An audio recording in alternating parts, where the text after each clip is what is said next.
J Sai Deepak is a debate. Ah, here we go. Sanatana Dharma Eradication Conference. This is worse than the anti-Hindutva conference that was being organized. At least that was in the US. This is in India. What What a pussy, dude. is going on What in this a country? pussy ass Every bitch. time What a the pussy, DMK man. finds its Hindus make up 80% of the fucking population, and this dude has the nerve to come out and say, like, Hindus are under attack. What a fucking pussy. self in a political Like, how fragile are you motherfuckers that you think that Hindus are under attack? Imagine how fragile and insecure that you have to be. You come from Tamil Nadu, first of all, which has the highest number of temples of any state in India. You have the highest number of temples of any state in India. Tamil Nadu is not hurting for Hindu sentiments. Like, Tamil Nadu is not even remotely close to having a quote-unquote Hindu genocide. Tamil Nadu not only has more temples just in raw numbers, it has more temples per capita than any other state, and the temples are run way better than other temples in other states. Tamil Nadu has the best run temples. soup. The first option of resort is to attack Hinduism, is to attack Sanatana Dharma.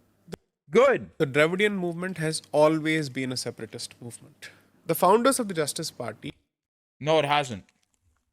There was a point where the Dravidian movement, which, by the way, he's saying that like it's a bad thing, by the way. He's saying like the Dravidian movement being a separatist movement is a fucking bad thing. As though like India wasn't an artificially created state, post-colonial state, with North Indian hegemony, North Indian Savarna hegemony at the engine. even go to the United Kingdom with representations to the effect freedom movement should not succeed because should it succeed, it will translate to a restoration of Brahminical rule. And these are the I mean, that statement in and of itself is right, yes. Yeah, there should not be Brahminical rule. people who even observed the Independence Day as Black Day. Mr. E.V. Ramaswamy. Periyar. Periyar. I won't call him Periyar. That's an epithet which is respectful. I don't wish to use that. The Ah! Oh, he's such a petty bitch. He's such a petty bitch.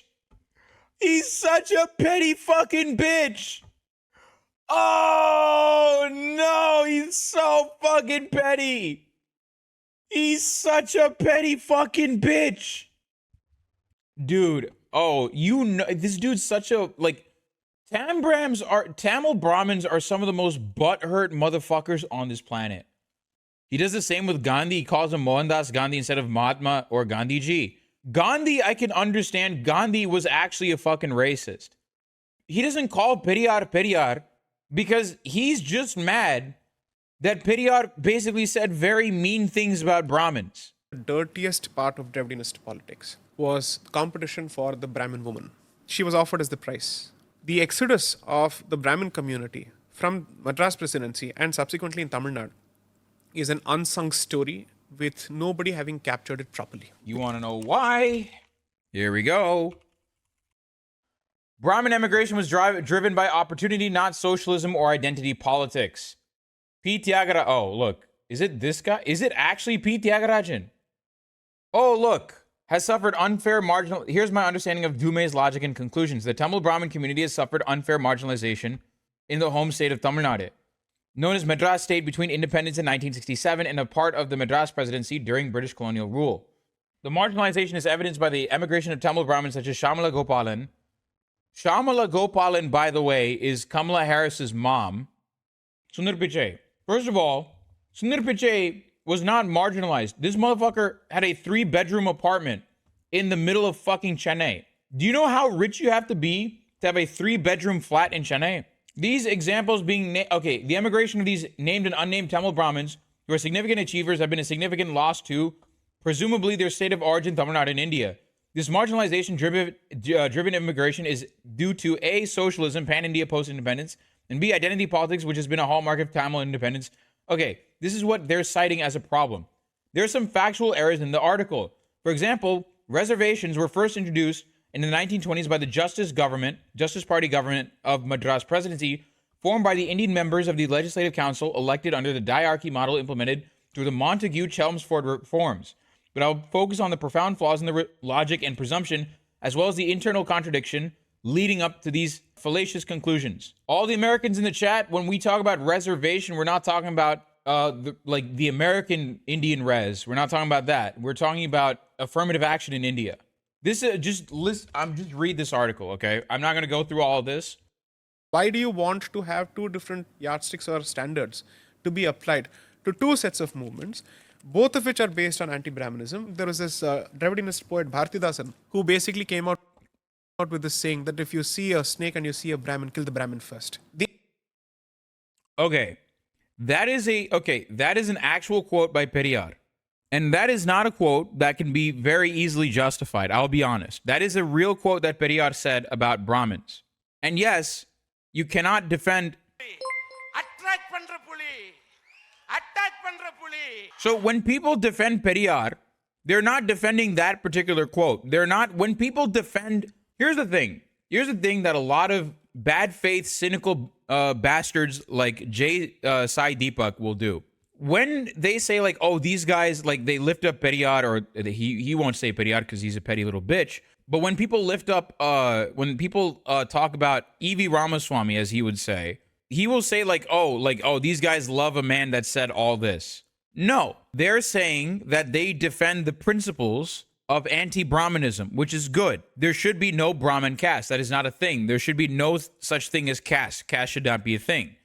Oppressor castes are saying that shit about Dalits about every fucking day. If I Google right the fuck now, I can find so many things that oppressor castes say about marginalized castes, about oppressed castes, that are way more dehumanizing than what Periyar said about Brahmins. There are people online unironically calling for a holocaust of Dalits. I can find that shit right now if I wanted to.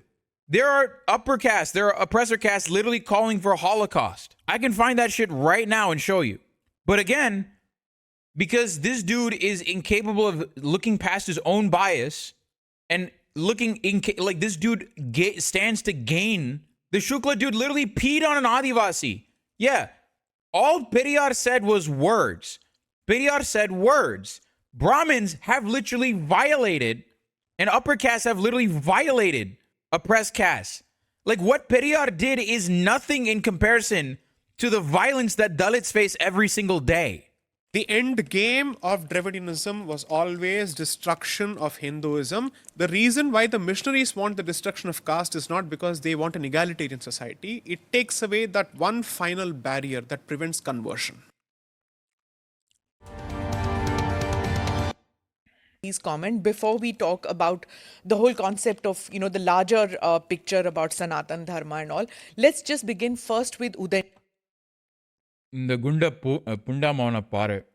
Nidhi's comment. I'm going to read out the comment so that viewers and listeners who don't live in India or who don't watch TV and who are not into social media much don't know what the controversy is. Why are we watching this? Why are we here? Just to suffer? Just begin with that. Now, he said there are some things which we have to eradicate and we can't merely oppose.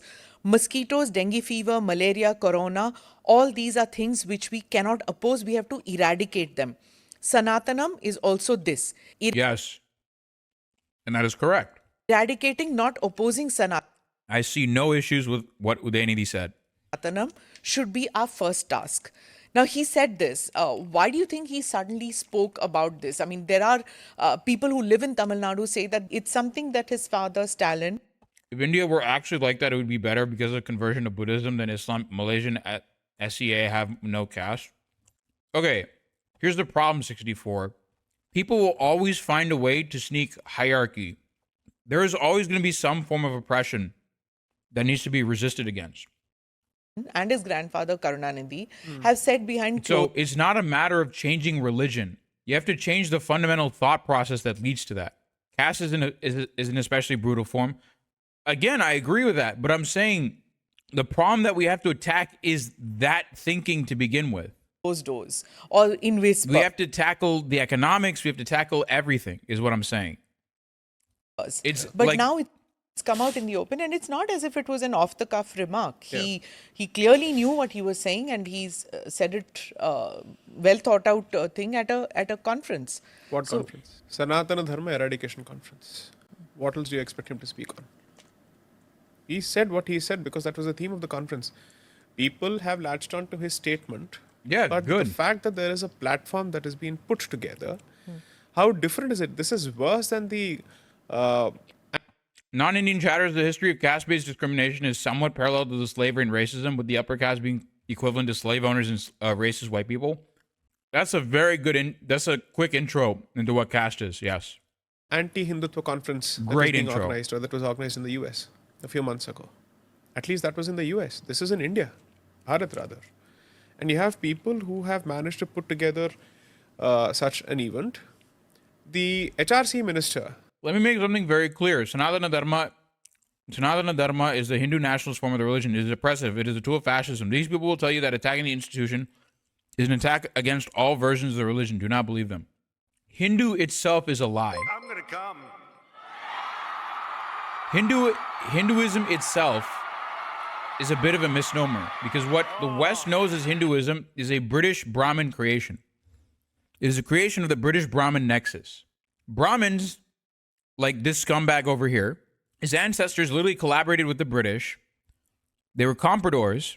Brahmins like this dude, his ancestors, his grandparents, great-grandparents, basically presented the British with the Shastras and the other religious books, basically deeming them Hindu law. Because the British wanted some form of religious, they deemed India to want to be able to be, they deemed that India's laws should be governed based on religion. Shekhar Babu of Tamil Nadu was wearing saffron, and he was on the stage when the statement was being made. He participated in the conference. And What does wearing saffron have to do with it? No, the man usually sports that dress to basically indicate that he is a practicing Hindu, at least for the sake of optics.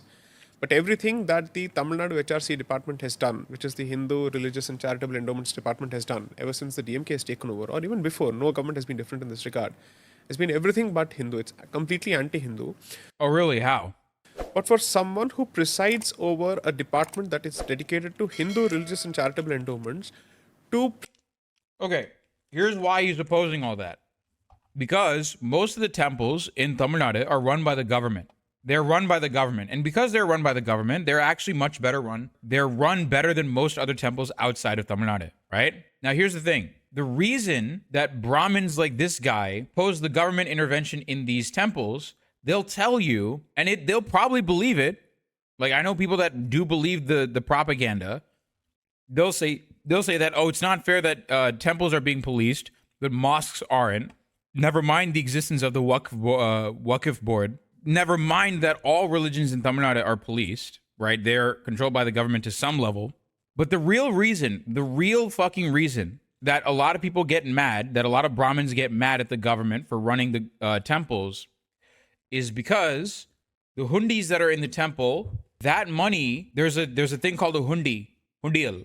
So basically, every rupee that goes in, every rupee note that goes into the hundial goes to the government. Whereas when the pusaris and the asirirs and the vadyars are doing the archanas in the temple, and they do it with the plate, all the money that goes on the plate ends up in the pocket of the Brahmins. So ultimately, what the Brahmins want is they want the corruption racket that exists within the temples to continue. They want to be able to pocket that money. Ultimately, there are some Brahmins that are aware of that reason, and then there are some that are not. preside and participate in a conference that is dedicated to Sanatana Dharma eradication. What is going on in this country? Really, what is going on in this country? Replace Sanatana Dharma People realizing that caste sucks. with any other caste, subsect, sect, sampradaya, or any other religion. What would we have on our hands? Civil and order, law and order issues. Literally, these people have gotten away with something that they should have never been allowed to. Listen, I have several issues with the DMK, such as their treatment of Adivasi people. It's not great. They're still ultimately libs. But if it means pissing dumbasses like this guy off, Stalin Varga. If it means getting this dude's underwear in a fucking bunch, if it means like this dude has to have like internal wedgies every second, Stalin Varga. You mean if there had been a conference on Islam and there would have been a talk about Shia or Sunni, that is the sects of Islam, and First off, Shia and Sunnis, first off, Shias and Sunnis are not originally caste. Eradication of a sect would have resulted in a hate crime or a hate Correct. speech And thing. here an entire religion is sought to be eradicated, and it's been compared with what diseases, malaria, dengue, mosquitoes. What is being said here? But they're saying that it's not eradication of a religion, Hmm. but eradication of Sanatana Dharma. So what is Sanatana Dharma according to him? tell So me. according to him, Sanatana Dharma is a subsect of Hinduism. Sanatana Dharma is the heart of Hinduism.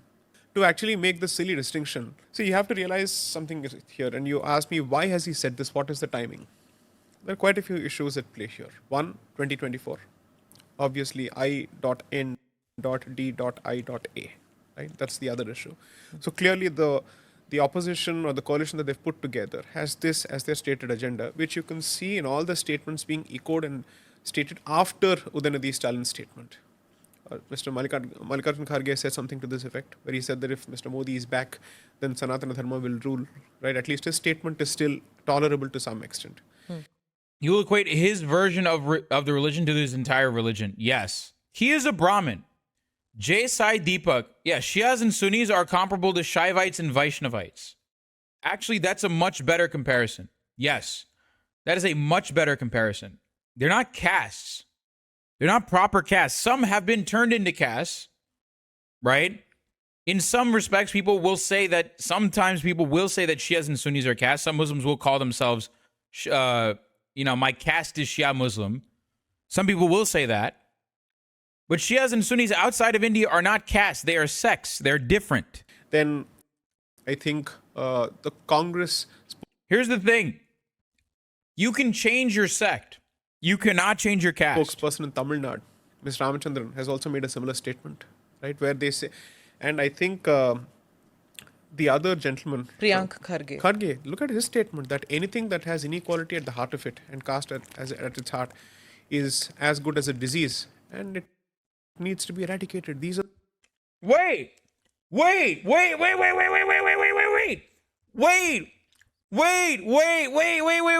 He's pretending as though that's a bad thing. He's saying what Priyank Kharge said. He's pretending as though what Priyank Kharge said is a bad thing. This is all you need to know. Hold on a second. This is all you actually need to know. At its heart is as good as a disease, and it needs to be eradicated. These are the kind of statements that have been made. He is saying that the statement that anything that has inequality and caste at the heart of it must be eradicated is an unbelievable statement. This is all you need to know about J Sai Deepak. He literally just said inequality is good, actually. This man point blank said, yo, I actually kind of like inequality. This man dead ass fucking said, oh, caste is actually good. Yes, it's like Rude and Ragged literally said. He views caste as being central to Hinduism. If you think, he's saying that casteism is a part of Hinduism. You need caste. You need caste discrimination. You need slavery in order to have Hinduism. That's what he's literally saying. He's literally saying, no, we need a permanent underclass. See, I don't know, should I be outraged at what was said and who said it? Or should I be disappointed at the fact that motherfuckers view J Sai Deepak as this wonderful intellectual. As oh my God, he's a genuinely smart person. He's an intellectual. When this man point blank said on a podcast that, casteism and inequality is good. He literally just admitted, casteism and inequality is good. It's central to Hinduism. It's central to Sanatana Dharma. Okay, so then you've just proved Udayanidhi Stalin's point. Congratulations. You just proved Udayanidhi Stalin's fucking point. Congratulations.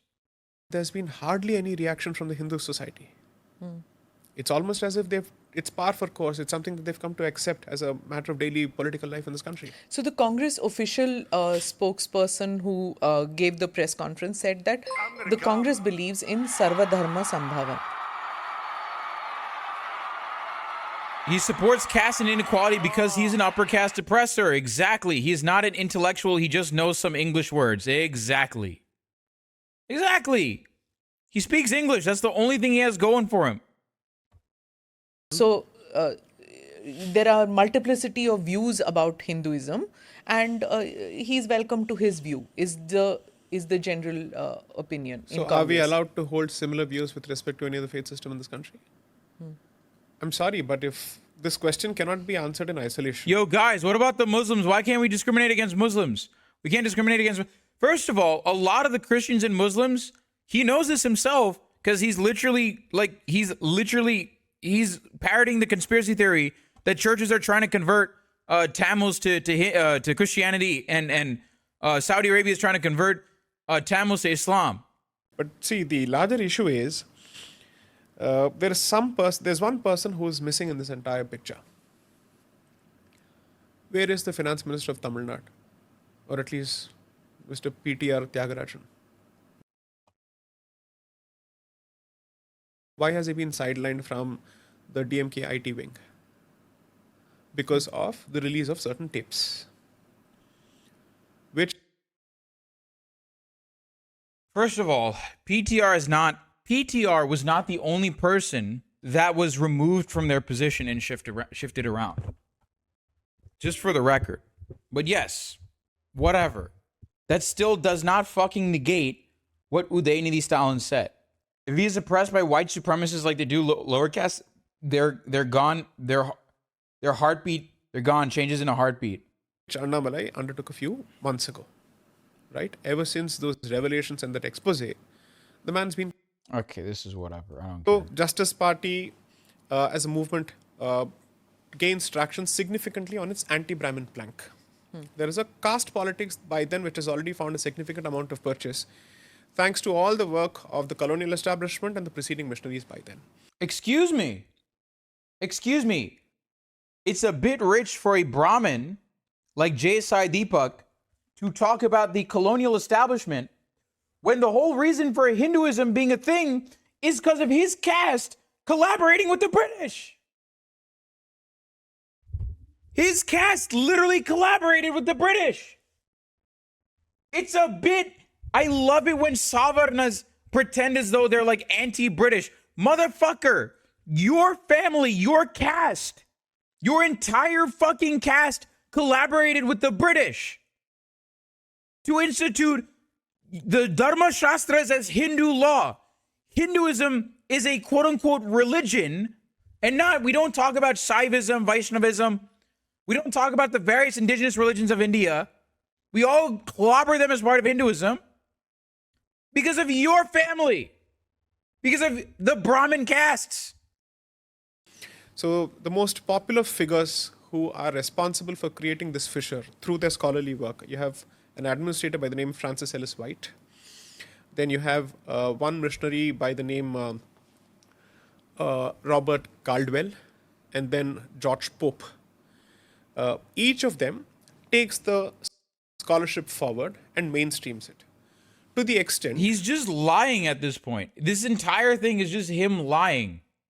that the places from which they operated out of, you will see a significant Christian population. That's always been In the Tamil case. Nadu, In Tamil Nadu, Tirunelveli, Tenkasi, go to these places. Okay. Kanyakumari.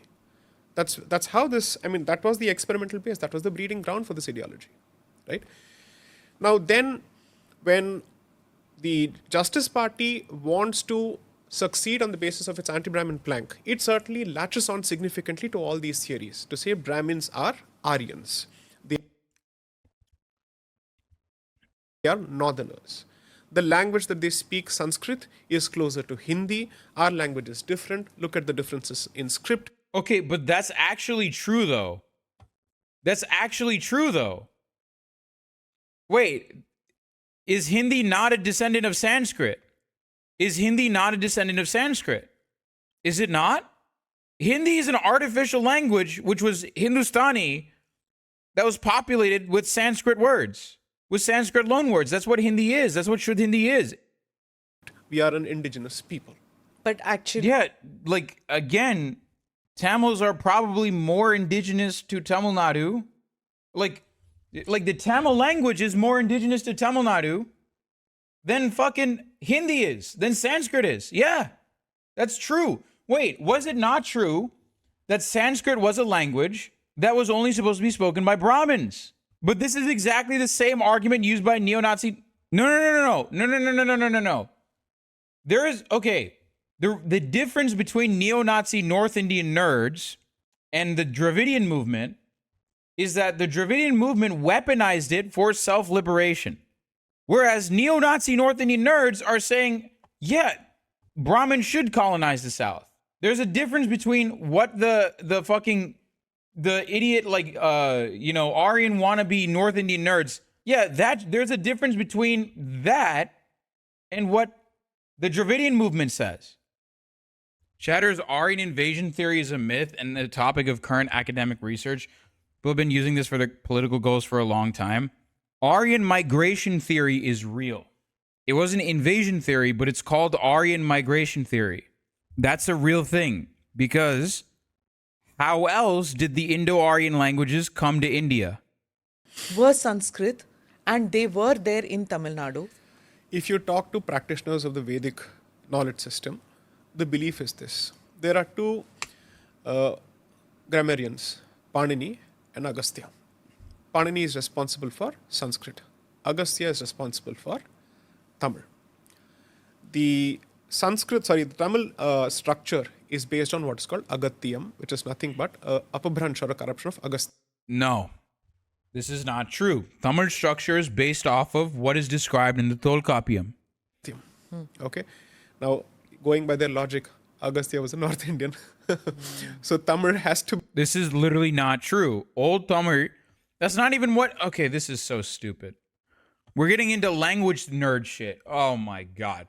Okay, I proved my fucking point. This dude's a fucking liar, okay? I proved my fucking point. Oh, yeah. Oh, I got even more cringe for you guys.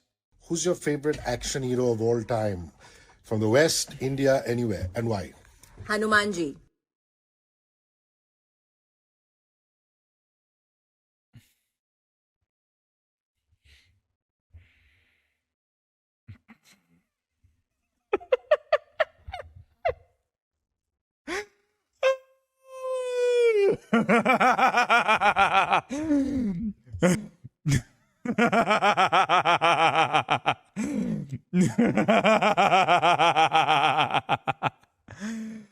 Oh God, I love this shit. It's so stupid. Hanuman, the superhero. For obvious reasons. For obvious reasons. That answer. I love that answer. You said from all time also, so. I can fix her. No, you can't. No, you can't.